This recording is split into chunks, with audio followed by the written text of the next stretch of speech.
Okay, so for the next part, the first thing I want to do with the motherboard, you can see right there on the side is the heatsink cover there for one of the NVMe drives. You can almost probably see the thermal pad underneath of that, the little blue pad. And what I want to do is install my drives because I think a good first step. Been a while since I assembled a machine from a motherboard, about 3 or 4 years. And so I thought, hey, easiest part to do right now, if I screw something up, why don't I just start with one of the SSDs?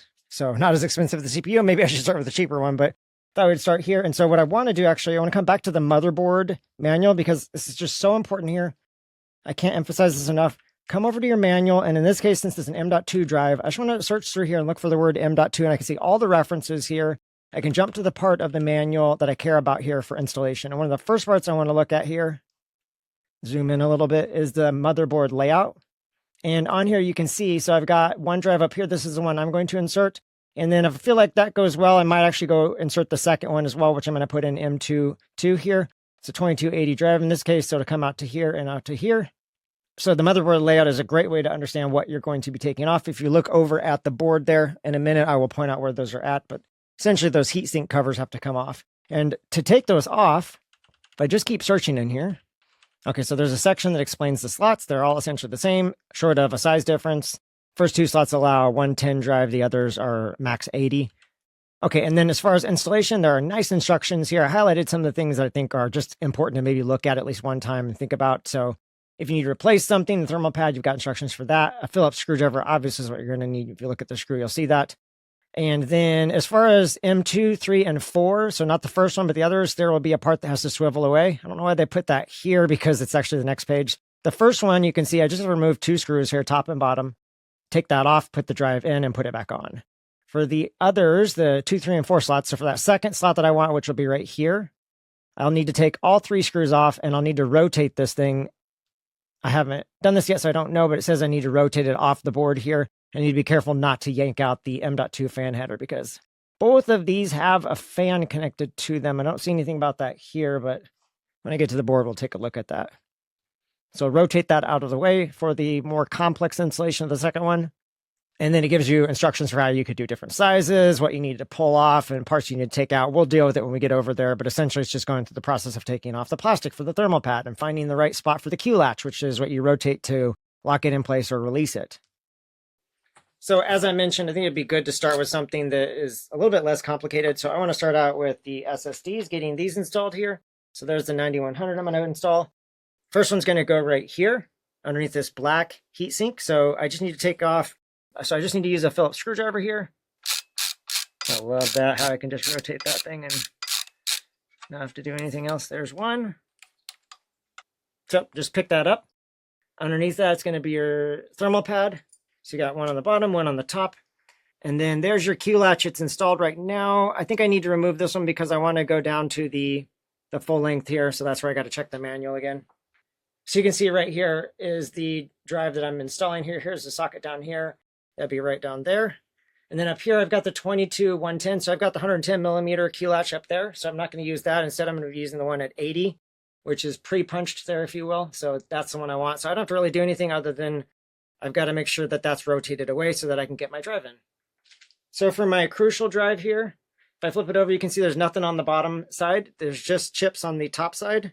And that's because this is only a 4 terabyte drive, so it's a little bit smaller. This one from Samsung, though, is 8 terabytes. You can see the 2 chips on each side there. So that means that it's a double-sided module. And so some different considerations with regards to how I install this. Since it's double-sided, I don't need to do anything different, though. Instead, what I can do is I can just come in here and go ahead and peel up the plastic off of the thermal pad. Now that I'm ready to do this, it is on there good. So go ahead and peel that off. You can see there are a few circular cutouts. You might not be able to see them there for the different sizes. And then my Q latch, I've got it rotated out. It points up here. So that Q latch right there. Then I'm going to take my drive here. And I always like to verify by looking at the slots. See the off-center slot there? That's going to line up with what I've got here in the little NVMe socket. So then I'm just going to come here at an angle. And I have very shaky hands. Okay, so I've got that angled in. Make sure that's fully seated in by pushing in at the angle first. Pop it down and just rotate this clockwise. All right, now that that's done. Oh, and by the way, with the 9100, you can leave the labels on there. It's not going to hurt dissipating the heat. I believe the labels themselves are graphene or something like that. It allows to dissipate heat right through the label, so I don't have to take the label off in that case. So now all I got to do here is I've got to come back to the heatsink and do the same thing here. I've got to remove the plastic off of the thermal pad. Since again, because this is double-sided, I definitely want both thermal pads.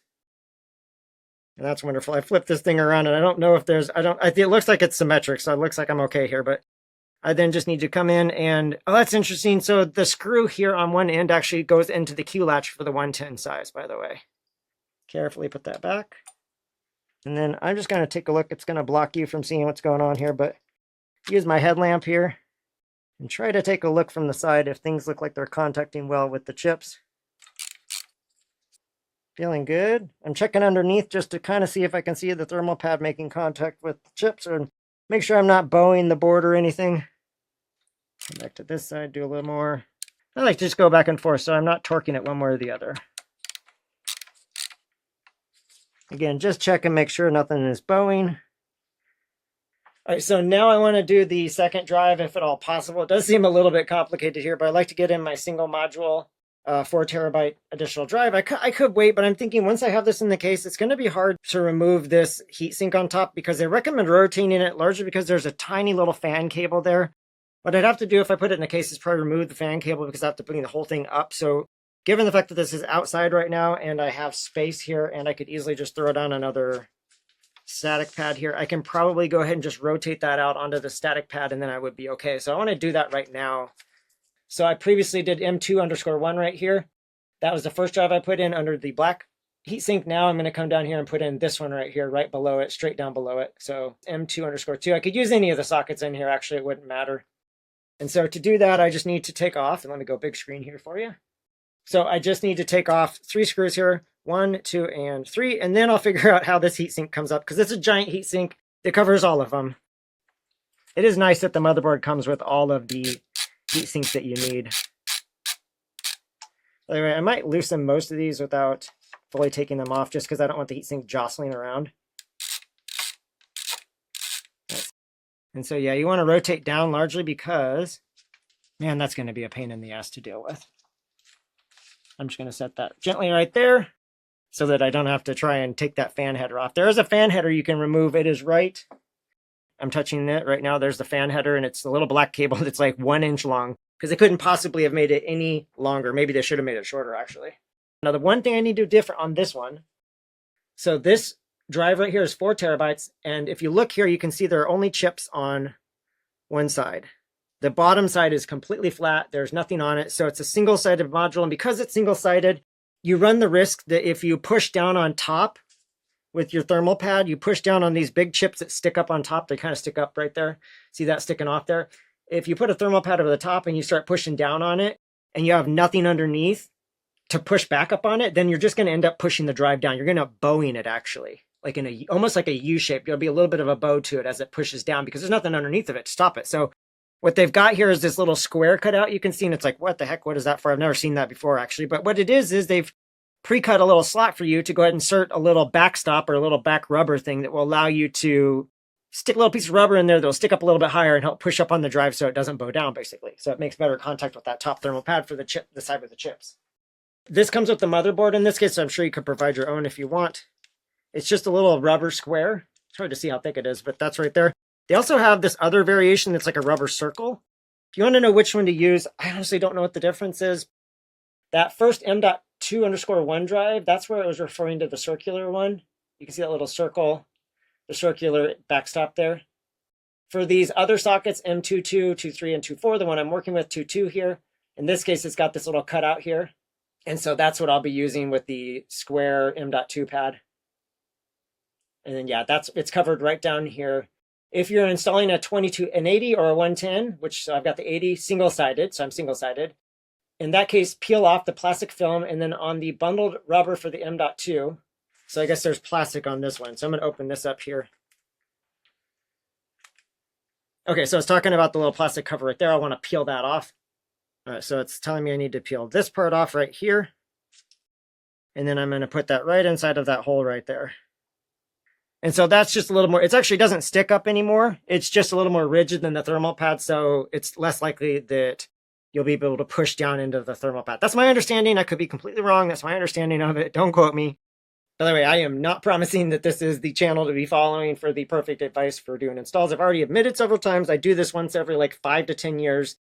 I'm just sharing the fun I get to do when I get to walk through this process. What I'm trying to share is my thought process and how I go about understanding things I don't like. If I don't understand something, how do I go about figuring out what exactly I need to do, and how meticulous I like to be. If I don't understand something, even if I don't think I need it, I still go about understanding it enough to make sure I don't need it.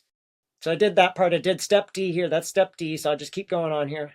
It's warning you, I should warn you too, if you've got a double-sided drive, which chips on both sides, do not do this. You don't want this. Especially if you've got a chip right where that little pad goes, you're going to be in trouble because then your pads can't go down into the bottom heatsink. You're going to have contact issues. Your drive is going to end up pushing up, bowing upwards. So you have like an arch almost to the how it settles down because that will be pushing up on your chips, possibly. So the key latch is in the proper hole, so E is okay. It's in the 80 right here. I want to make sure the handle on that key latch points away from the socket. It's pointed down right now, so that is right here. And if you can see that, it's pointed down. The little plastic part is pointing down. It's a black piece of plastic, so it's kind of hard to see here. Key latch is pointing away. We're good to go. That's step F. Step G is to go ahead and install your M.2 module to the M.2 slot. So I need to take off the cover here for the thermal pad. Oh, actually, that's a good question. I don't know. Do I need to take off the cover for that if I'm not going to be using it? Just give me a second here. Okay, so this is one thing I wasn't certain about. Single-sided drive. This motherboard is still recommending taking the plastic off of the bottom here. All right, so I look for that asymmetric little notch there. So I'm going to come in here, slide that in snug before I come down. There you go. Turn that little key latch clockwise, 90 degrees, and I'm good to go. Okay, so next up, I've got to get the thermal pad off the bottom of this thing. And I'm not going to be able to show you that because I just don't have much slack here. Taking the plastic off of that thermal pad that's going to go over the top. I'm trying not to remove the fan cable there, though I could have probably removed it if I wanted to avoid the pain. And then I'm going to carefully line things up. Just a few turns here, make sure this starts going down. As I'm coming down with that, I want to make sure I'm not bowing the SSD. So I'm kind of trying to look in there and see the side is like an orangish brown color. I'm trying to make sure I'm not seeing any bowing in that, though. This one's a lot harder to see than the other side. Okay, that side is snug. That's all you need. You don't need it tight. I'm going to stop there. I can always come back and cinch that down later. But this actually turned out to be a good reason why I did this first.